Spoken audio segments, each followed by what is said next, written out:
First off, I want to thank God.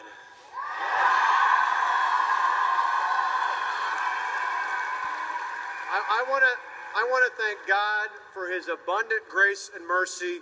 Win or lose, it is more than sufficient for each and every one of us.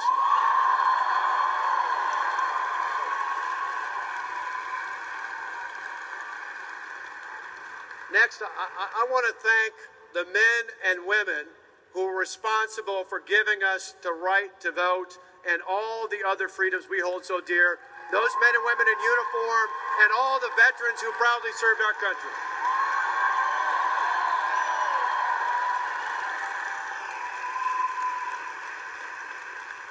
When you go to bed tonight, do not forget that there are literally hundreds of men and women from Wisconsin who are still deployed even as we speak in harm's way.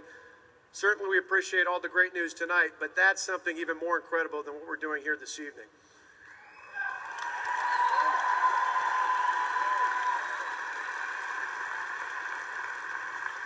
And I want to thank my support team. We've got someone who has been a rock for me, my partner, my wife, the best First Lady in America, Tonette.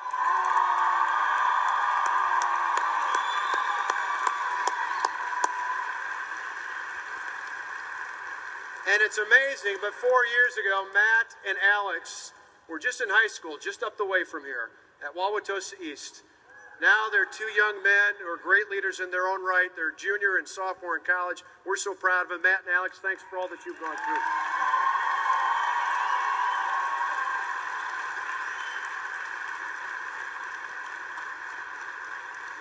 My parents, Lou and Pat Walker, are here. In fact, my dad's wearing his favorite red, white, and blue flag shirt he got from Kohl's.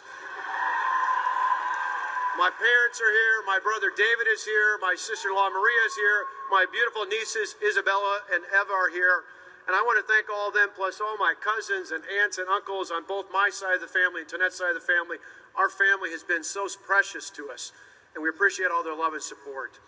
And I want to thank you all for recognizing the best lieutenant governor in America, Rebecca Kleefisch.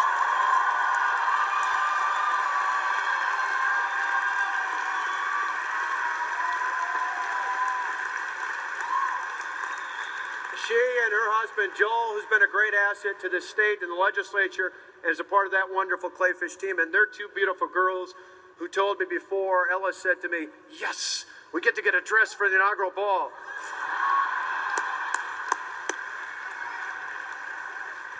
But they're a great family. We've been touring the state with them, and I just appreciate all of you coming out, all our supporters, all the grassroots workers, all the things Tonette talked about, all the calls, all the doors, all the phones, all the votes, the voters of the state. Thank you so much. We love you.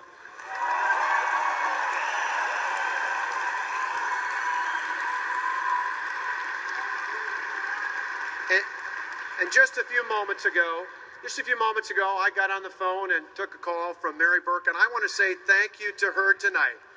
Thank you to her tonight. You may have saw the picture that we each tweeted yesterday. We amazingly had to bump into each other at the FBO in Green Bay, and instead of parting different ways, we actually stood together, talked for a minute, took a picture together. And I know there are disagreements on policy issues, but I think that picture signalizes tonight that she had a great love for her state, just like her supporters did. Together, we are Wisconsinites more than we are Republicans or Democrats.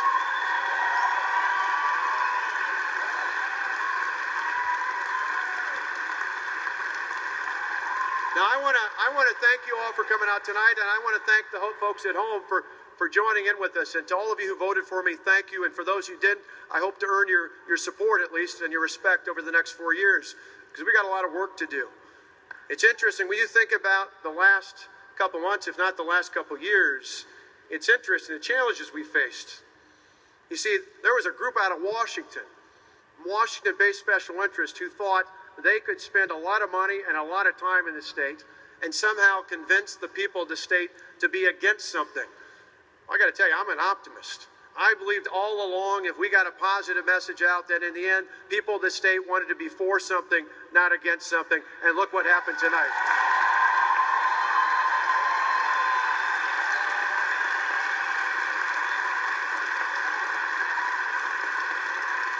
You see, those big government special interests spent tens of millions of dollars, brought all sorts of ads in here, brought all sorts of attacks, because a few years ago, we took the power away from the Washington-based special interest and we put it in the hands of the Wisconsin taxpayers.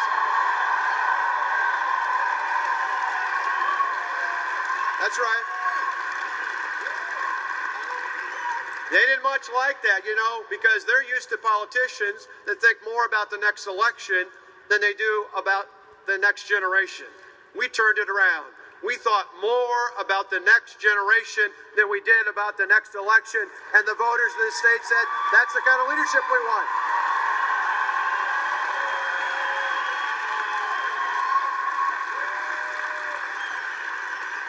Now that's a sea change, the difference between Washington and Wisconsin. You see, the folks in Washington like this top-down approach that's old and artificial and outdated that says the government knows best. We believe that you should build the economy from the ground up. That's new and fresh and organic, and that's what we're going to do.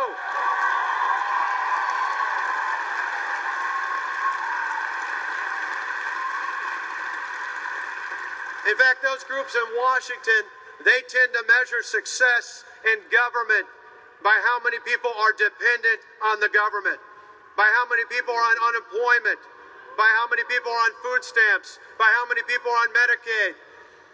We measure success by how many people are no longer dependent on the government.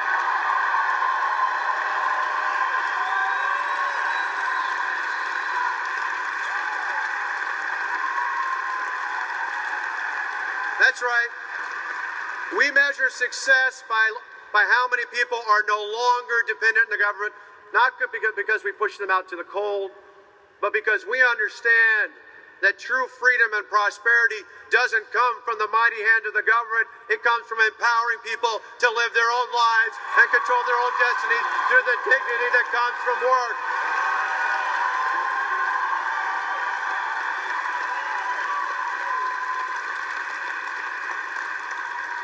We believe in the dignity that comes from work. You see, that's a part of our roots. That's who we are. Some of you know I grew up in a small town in Delavan, about 45 minutes southwest of here. And I got to tell you, it was fun to be at home the other day on our bus tour. But as a kid, I won't say how many years ago, but it was a long time. As a kid growing up in Delavan, I don't ever remember one of my classmates saying, "Hey, Scott, someday when I grow up, I want to become dependent on the government." Right? That's just not the American dream. That's just not the American dream. But somehow there's people in Washington who think it is. And I've met a lot of great people over the years. Here in this county, where Tonette and I raised our sons, and across the state now as your governor, I've met some amazing people who've come here from other countries to come to Wisconsin and to America. And you know what? To a person, all those people I've met who've been successful in this state have never once said to me the reason they came here was to become dependent on the government. No, the reason they came to Wisconsin, the reason they came to America is because in America, it's one of the few places left in the world where it doesn't matter what your parents do for a living. It doesn't matter what class you were born into. In America, you can do and be anything you want.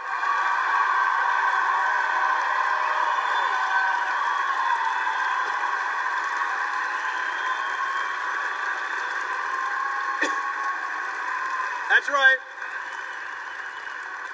You see, in America, the opportunity is equal, but the outcome's up to you. That's the difference. That's the difference. That's the difference between what we believe here in Wisconsin and what they're selling in Washington. We believe the opportunity is equal, but the outcome is up to each and every one of us.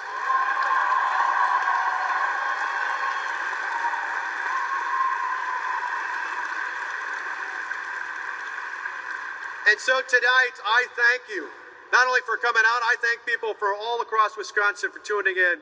We're excited about the next 4 years. We're excited about the fact that instead of doing what they tried to do with the groups out of Washington who wanted us to be against something, we were for something. We were for a better Wisconsin, for better schools, for a better university system, for a better technical college system, for a better economy, for a better future for our children and our grandchildren.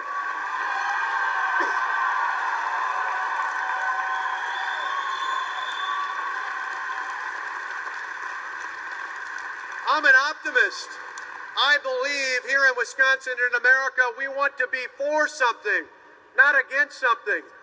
But you know what? That's the difference between Washington and Wisconsin. They're all against something. We are for something. There's a reason why in America, you know, that dream we talked about, it's not just Republican or Democrat. It's not just liberal or conservative. It is the American dream that talks about the dignity of work. And in America, we take a day off to celebrate the 4th of July and not the 15th of April, because in America, we celebrate our independence from the government, not our dependence on it. Thank you for coming out. God bless you. Thanks for your support. And let's move on to 4 more great years.